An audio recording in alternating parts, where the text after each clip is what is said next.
안녕하세요, 이슈님들. 자, 방금 최상목 부총리가 간담회를 열고 한덕수 국무대행의 탄핵 소추를 제고해달라. 한덕수를 두둔하는 그런 얘기들을 했습니다. 과연 이 사람이 아무래도 권한대행을 맡게 될 것 같은데, 이제 한덕수는 탄핵이 된다고 제 점사에 나왔죠. 이 사람은 또 윤석열과 그 내란의 동조자들을 또 두둔하거나 비호하는지, 아니면 정말 국민의 편에 서서 이 내란에 대한 사태 수습에 협조를 하는지를 한번 보도록 하겠습니다.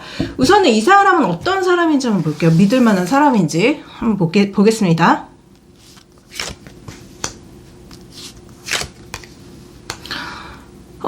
이분은 제가 봤을 때는요, 감정에 따라서 가는 사람은 아니다. 굉장히 논리적이고 이성적인 사람이고 법을 되게 중요시하는 느낌이 많이 들어요.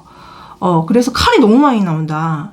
이렇게 저스티스 나오고 나이트 오브 기사 나오고 왕의 기사가 나오고 이렇다면요, 이 사람 자체는 어떤 감정과 감성이 이끌리는 사람이 아니라 법과 이성, 논리 이런 거에 따라갈 사람이에요.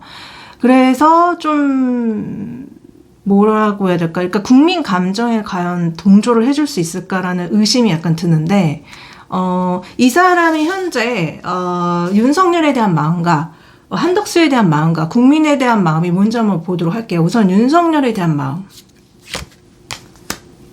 윤석열에 대한 마음은 믿었지만 배신당했다? 믿었지만 나를 너무 놀래키고 배신했다. 뭐 이런 얘기를 하는 것 같아요. 그래서 뭔가 약간 반반의 마음으로 읽힌다. 한덕수도 보면은 윤석열에 대해서 어떤 마음이에요? 물어봤을 때 항상 나의 왕이고 내가 이렇게 충성해야 되는 사람이지만 굉장히 실망했고 정치 생명이 끝났다라는 식의 어떤 얘기들을 막 했단 말이에요. 근데 이분도 마찬가지입니다. 되게 믿었고 잘 해 나갈 거라고 생각을 했지만 반전적인 모습을 보여줬다. 굉장히 그 끔찍한 일을 저질렀다라고 얘기한다는 느낌이 있거든요. 자, 한덕수 씨에 대한 마음이 어떤지 볼게요. 한덕수 씨에 대한 마음은 함께 가고 싶은 사람? 지금 굉장히 심판을 받기 직전이고 나랑 함께 가고 싶었던 사람? 계속 뭔가 한편이고 싶은 사람? 한편이었던 사람? 그러나 이제 곧 깨질 사람? 그래서 이 사람은 제가 봤을 때 한덕수 씨에 대한 마음이 확실히 약간 오늘 그만해달라고 얘기했잖아요. 탄핵소추 하지 말아달라고 민주당한테. 한덕수에 대해서 동조하고 지지하는 마음이 있습니다. 그래서 어찌됐든 자기 편인 사람이라고 생각을 해요. 자, 그러면은 국민에 대해서는 어떻게 생각하는지, 국민을 정말 생각하는지, 말로는 엄청 국민 얘기를 했대요. 계엄령 이후에 밑에 사람들한테 국민들을 위해서 일하자 뭐 이러면서 계엄에 대해서 반대 입장을 계속 자기는 얘기했고 국민 얘기를 되게 많이 했다고 하는데, 국민에 대해서는 뭐라고 해야 될까? 같이 가야 되긴 하는 사람들이긴 하지만 국민들이 지금 이렇게 들고 일어나는 것에 대해서는 화가 난다고 얘기한다는 느낌이 있어요. 그래서 이 사람도 제가 항상 이렇게 정치인들한테 국민들에 대해서 어떻게 생각해요? 물었을 때 항상 좀 뭔가 거만한 얘기 하시는 분들이 이렇게 높은 자리에서 거만하게 얘기를 많이 하시는데, 이 사람도 사실 국민에 대한 어떤 시선이 좀 거만함이 있습니다. 좀 거만함이 있고 국민들이 들고 일어나고 이 상황에서 굉장히 이 국정에 대해서 뭔가 이렇게 의사 표현하고 이렇게 하는 것에 대해서 좀 화가 난다고 얘기하는 것 같아요. 그래서 이 사람은 제가 봤을 때는 국민의 편은 아닐 가능성이 높다. 국민에 대해서 확실히 좀 약간 거만한 어떤 시선과 이런 어떤 생각을 가지고 있는 느낌이 많이 듭니다. 자, 그러면은 헌법재판관 임명을 이 사람이 과연 동조하는지, 이제 이 사람이 권한대행을 맡게 되면은 헌법재판관 임명부터 시작해서 김건희 특검법 그리고 내란 특검법에 대해서 이 사람이 처리를 해야 되는데 어떻게 행동을 하는지 한번 볼게요. 우선은 헌법재판관에 대해서 임명을 해서 국민들이 기뻐할 만하게 지금 할 건지를 한번 볼게요.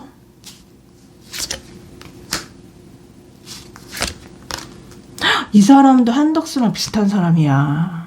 이 사람도요, 헌법재판관 임명, 안 하려고 할 가능성이 높아요. 그래서 국민들이 쟤도 똑같은 애네. 쟤도 결국은 지금 지 살 길 찾보자는 애고 똑같이 한덕수랑 똑같이 그렇게 좀 반대하는 입장이라거나 방해하는 입장을 펼칠 거라고 얘기가 나오거든요. 똑같네 진짜. 괜히 한덕수를 두둔하고 그렇게 하는 게 아닙니다.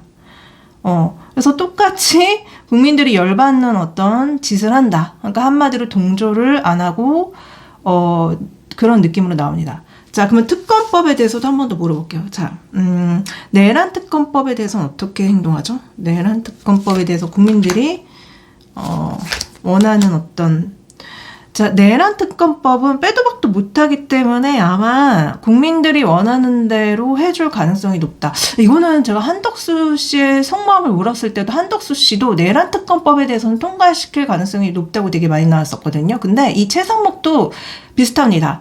그래서 내란 특검법은 빼도 박도 못하기 때문에, 그리고 이제 이게 너무나 명확한 어떤 범죄이기 때문에 국민들의 그런 어떤 말과 그 대중들의 여론을 무시할 수 없다. 마음에 안 들어도 그거는 통과시킬 가능성이 높습니다. 그러면 김건희 특검법에 대해서는 어떻게 행동하는지 한번 볼게요.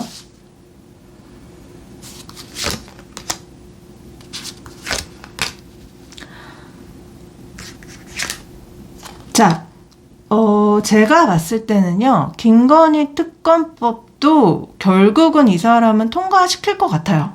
그래서 아마 국민들이 무섭기 때문에 자기가 감옥에 가지 않으려고 아마 이 김건희 특검법, 내란 특검법은 통과시킬 가능성이 높다. 근데 왜 헌법재판관 임명에 관해서는 한덕수처럼 나오는지 그게 좀 이해가 되진 않는데, 어찌됐든 그 두 특검법에 대해서는 통과시킬 확률이 높아요. 제가 봤을 때 이 사람 예전에 그 박근혜 정부 시절에서도 그때 그 박근혜 정부의 그 비리 K스포츠랑 미르재단인가 해서 이 사람이 뭔가 그래도 그 조사 같은 거에 동조하고 빠져나왔다는 얘기를 제가 들었는데, 그러니까 이 사람이 그래도 뭔가 본인이 살기 위해서라도 이 특검법은 통과시켜주는 느낌이 들어요. 그래서 어찌됐든 국민들이 만족할 만한 어떤 얘기들은 분명히 나올 것이다. 근데 헌법재판관에 대해서는 왜 협조를 안 하는지 참 이게 의문이긴 한데요. 한번 물어볼까요?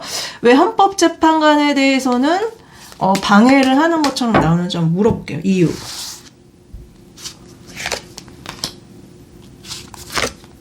시간을 벌기 위해서.